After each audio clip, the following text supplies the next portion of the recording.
ज्याची दुसऱ्याच्या धनावर दुसऱ्याच्या स्त्रीवर वाईट नजरे, शास्त्राच्या परिभाषेमध्ये तो दुर्योधनी. लक्ष्मी नेतीची असेल तर कधी धोका देत नाही, पण लोकांना पिळवून, लोकांना लुबाडून, लोकांच्या तळतळाट हळहळाट घेऊन जर मिळवलेलं धन असेल तर दाऱ्या वाटे येतं आणि मोरी वाटे जातं. स्त्रीच्या इज्जतीला हात घातला गेला, याला कारण फक्त द्यूत होतं. दारूत कलीचा वास आहे. दारू पिणाऱ्याला वाटत असं ना मी दारूला पितो, नाही रे माझ्या दादांनो.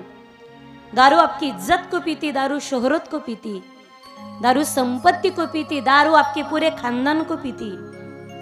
आजपर्यंत दारू नाही संपली तर दारूने माणसं संपवले. सुपाऱ्या नाही संपल्या तर सुपाऱ्यांनी दात संपवले. विषय आहेत तसेच आहेत, विषयाने माणसं संपवले. कलीचा वास आहे. आणि दारू पिणारा कोणत्या थराला जाईल याची शाश्वती नाही, कारण कलीचा वास आहे. म्हणून पिणारे आजपर्यंत पहा तुम्ही कधीच मोठे झाले नाही. भले तुम्ही हलकी प्या अथवा भारीतली प्या, पण दारू ती दारूच आहे. ती वाटोळ तर वाटोळच. दारूत कलीचा वास आहे. हिंसा, भांडणं, सारखं भांडण करणं, माणसाच्या अंतकरणात द्वेष येणं, भांडण पेटणं, याच्यात कलीचा वास आहे. पहा तुम्ही, भांडणं करणारे आयुष्यात कधीच मोठे झाले नाही. काहींचा तो स्वभावच आहे. त्या माणसाला उठलं ना, गावात 2-4 जणात भांडणं लागल्याशिवाय त्याला चहाच घोटत नाही बिचाऱ्याच्या. एका गावात एक म्हातारी राहत होती आणि दररोज उठलं की तिला धंदाच कोणाच्यात तरी भांडणं लाव, सासू सोनात तरी लाव, बाप लेकात तरी लाव, कुणात तरी शेजारणी तरी लाव, कुणात तरी भांड, नाही तर ती तरी कोणाला भांडायची. सगळ्या गावाने एक दिवस मीटिंग घेतली आणि मीटिंग मध्ये ठराव पास झाला. ही म्हातारी कोणाच्याही घरी गेली तिला रिस्पॉन्स द्यायचा नाही, प्रतिसाद द्यायचा नाही, हिच्या तोंडाला तोंडी लागायचं नाही, हिला भावच द्यायचा नाही. सगळ्या गावाने ठराव पास केला. नेमकी म्हातारी दुसऱ्या दिवशी उठली, सकाळीच दास्त घासायच्या आधी शेजाऱ्याच्या घरी गेल्याच्या नंतर ती दारात जाऊन उभी राहिली, पण सासू बोलाना, सुनई बोलाना. हे म्हणे का ग, मला बोलायचं नाही का? सुनई बोलाना, सासूही बोलाना. ती म्हणे का ग, आज घरी चूल नाही पेटली का? आता सुनाला वाटतं नाही म्हणावं, आणि म्हातारी जर मलाच भांडायला लागली तर काय करायचं? त्या घरची सून म्हणे पेटली ना, हीच तू आहे का? म्हणे हो आहे ना. घेऊन ये मग ताटात. घेऊन आली ही. आता धाका भेनं भूत पडत म्हणतात ना, ताटात इस्तू घेऊन आली. टाक माझ्या पदरात इस्तू.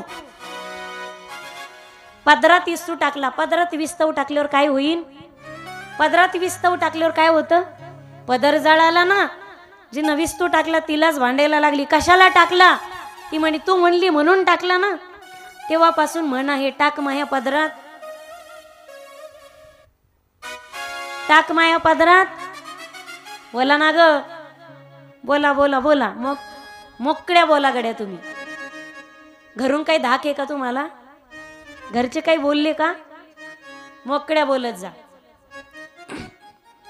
हिंसा, भांडणात कलीचा वास आहे. भांडणं करणारे कधी मोठे होत नाही, अजिबात नाही. वेश्यागमन, परस्त्री गमन, जो दुसऱ्याच्या बाईकडे वाईट नजरेने पाहतो. माहिती तुम्हाला, महाभारतालाही कारण. दुर्योधनाची वाईट नजर पडली द्रौपदीकडे. ज्याची दुसऱ्याच्या धनावर दुसऱ्याच्या स्त्रीवर वाईट नजर आहे, शास्त्राच्या परिभाषेमध्ये तो दुर्योधनी. ज्याशी दुसऱ्याच्या स्त्रीवर नजर आहे, शास्त्राच्या भाषेमध्ये त्याला रावण म्हणतात. म्हणून रावणाला लंकेसहित रावण उद्ध्वस्त झाला. लंका जळाली, रावणाचा विध्वंस झाला आणि 100 कौरव पुत्राचा विनाश झाला. फक्त एक वाईट नजर टाकली होती दुसऱ्याच्या धनाकडे आणि दुसऱ्याच्या स्त्रीकडे. तुमचे एर वित्त धन ते मज मृत्तिके समान. 4 जागा दिल्या आणि 5वी जागा दिली ती म्हणजे सुवर्ण. आता काही जाणकार मंडळी म्हणतील श्रीमद भगवद्गीतेमध्ये तर धातूनाम अस्मी कांचन म्हणजे सुवर्ण ही परमात्म्याची विभूती सांगितली.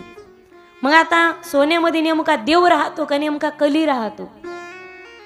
धर्माने मिळवलेलं जे सोनं आहे,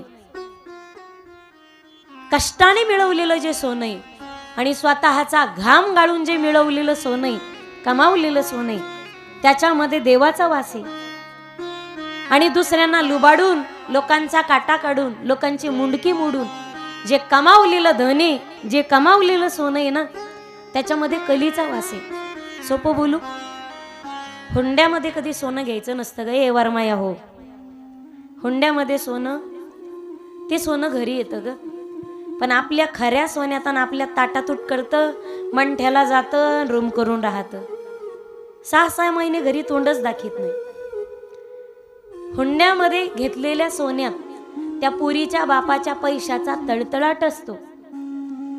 लुबाडून मिळवलेलं धन, लुबाडून मिळवलेलं सोनं, लुबाडून कमावलेली इस्टेट, लोकांचा तोंडचा पळवलेला घास.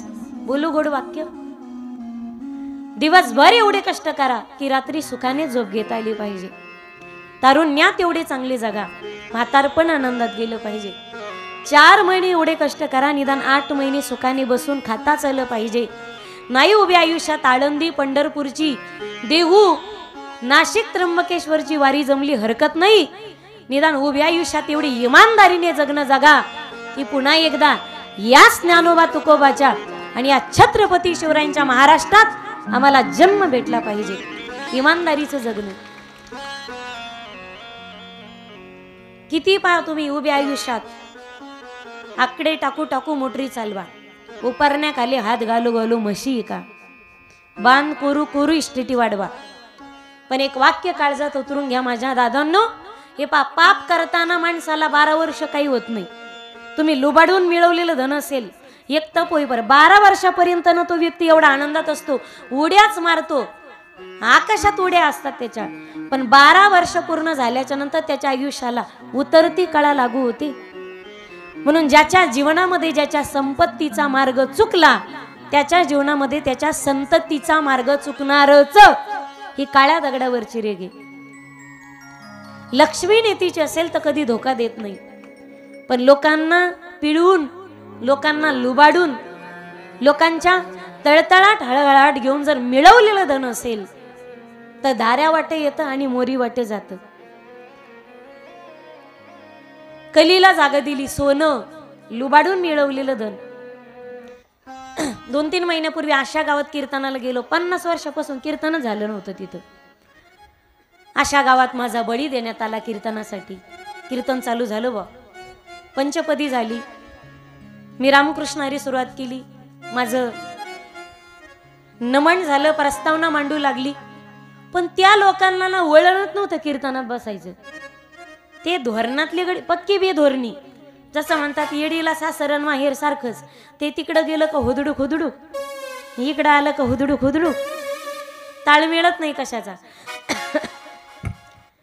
ते लोक उठायचे, कोणी बिड्या उडून यायचं, कोणी पुड्या खाऊन यायचं, कोणी थुकून यायचं, कोणी पाणी पिऊन यायचं, कोणी पाय मोकळे करून यायचं. कदरली ना मी म्हणलं, एका माणसं आहेत का? अरे असं कुठे कीर्तनात बसणं असतं का? मी वैतागले. ज्यांनी कीर्तनाची सेवा दिली होती ना, ते 2-4 जण आले, ताई तुमच्या पाया पडतो राव, पण कीर्तन काही बंद करू नका, 2 तास कीर्तन झालंच पाहिजे. हे पहा, आम्ही 2-4 जण पुढे बसून कीर्तन ऐकत होतो, आम्ही काय उठत नाही, पण कीर्तन बंद करू नका. कारण तुम्ही जर कीर्तन बंद केलं तर उद्या सगळं गाव आम्हाला नाव ठेवील आणि इथून पुढे लोक कीर्तन ठेवणारच नाही. आज कसे बसे बसणार नाहीत, पण लोकांना कीर्तन म्हणजे काय हे कळेल तरी गावात हळूहळू हरिपाठ वगैरे चालू होईल आणि सवय लागेल लोकांना कीर्तनाची. म्हटलं हरकत नाही, कीर्तन चालू केलं. खंब्याला एक बाबा टेकून बसलेले होते, डोळ्याची पापणी पण पडाना बाबाची. बाबा डोळ्याची पापणी पडना, शेवटपर्यंत बाबा एवढे लक्ष देऊन कीर्तन ऐकत होते.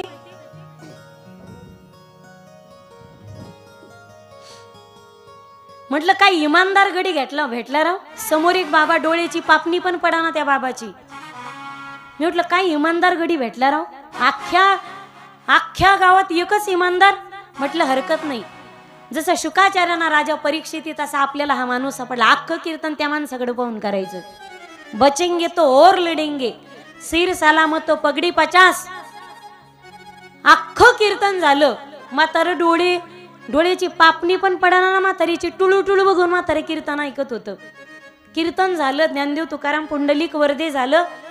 सगळे माणसं उठले. त्याच्या शेजारचा दुसरा माणूस म्हणे, रामभाऊ चल उठ उठ, कीर्तन संपलं उठ. म्हातारं कपडे झटकीत खडबडून जाग झालं. तेव्हा मला कळालं म्हातारं कीर्तन ऐकत नव्हतं, डोळे उघडे ठेवून झोपलं होतं म्हणून.